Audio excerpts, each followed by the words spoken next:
How to buy S&P 500 Index Fund Vanguard. First, download Vanguard application from Google Play Store or App Store. Then log into your account with email and password. On home page, click on the search button. Now, within it you can see a whole bunch of stocks. You can scroll down here and then go into most popular ETFs, and as you can see, the first one is in the S&P 500.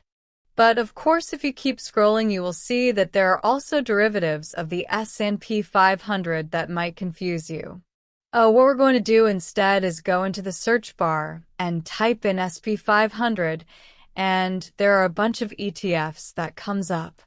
Click on this first S&P 500. You have to do now is just press buy here. When you go into market order, you know you can buy however many shares you want. Then click on review order. Click on send buy order. That's it. Thanks for watching.